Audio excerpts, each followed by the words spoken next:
Hey everyone! So, you're headed off to college, right? Today, we're going to talk about a super important skill that's definitely not on your syllabus, but believe me, it could literally shape your future. We're talking about building a strong credit score. And yeah, this is one class you really don't want to skip.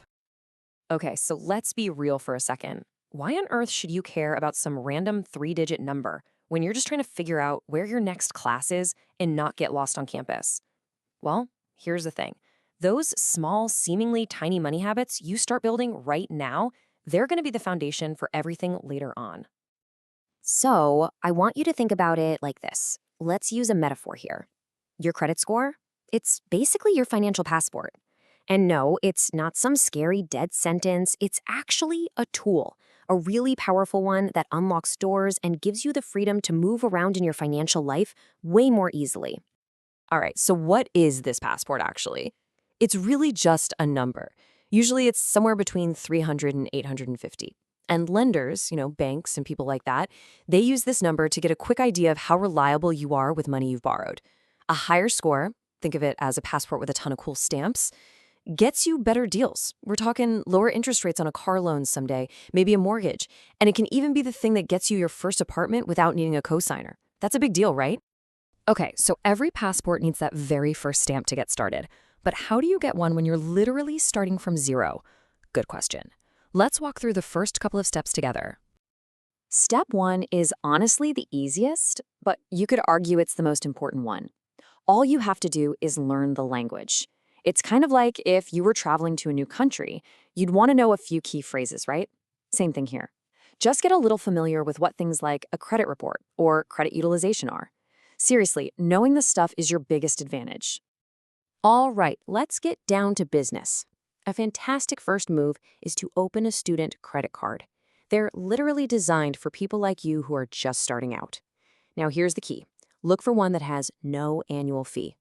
Remember, the goal here is to build a good history, not to pay for the privilege of having a card.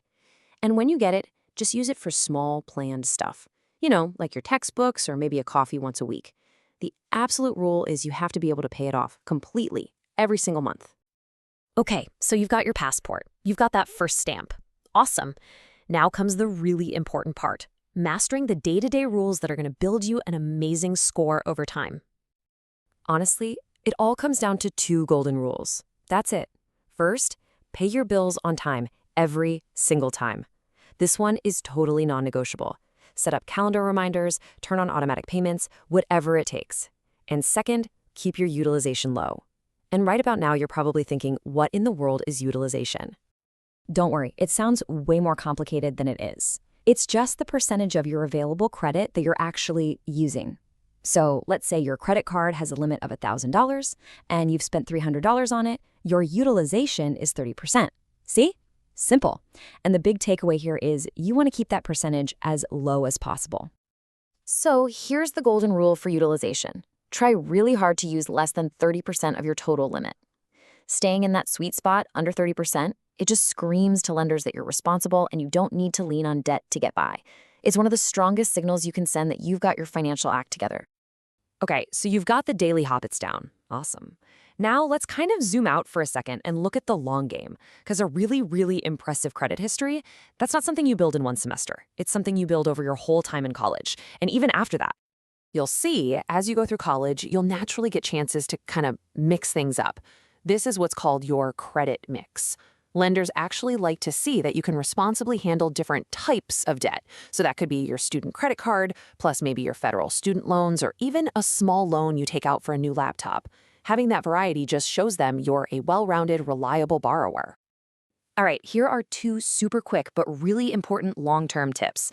First, a big do. Check your credit report. You're entitled to a free one every year, and you absolutely should get it. It's how you spot mistakes or even fraud. And on the flip side, a big don't. Don't go applying for a whole bunch of credit cards in a short amount of time. Every time you apply, it puts a little hard inquiry on your report. And a bunch of those at once can look like a red flag. So just be thoughtful about it. And that really brings us to the main point about the long game. It's a marathon, not a sprint. There are just no shortcuts here. A great score is simply the outcome of making good, consistent, responsible choices month after month, year after year. It's all about patience and a little bit of discipline. Okay, so we've talked about why this matters, how to get started, the daily habits, the long-term view. So what's it all add up to? What's the bottom line here? Where's all this headed? Well, it all leads right back here. To you, right now. Your first year of college, it's about so much more than just classes and exams. You're actually building the foundation for the rest of your adult life. And let me tell you, that financial foundation, it's one of the most important things you'll ever build. I mean, really let that sink in for a second. Paying your bills on time, using a credit card the right way, learning not to spend more than you have. These aren't just little tricks to build a credit score.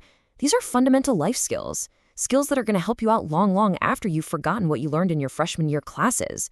What you're doing is setting the entire pattern for your future success. So think about it.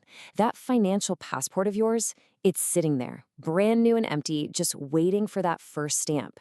This journey is all yours. You have the map now, you know the rules of the road, so the only real question left is, what are you going to write in that first chapter?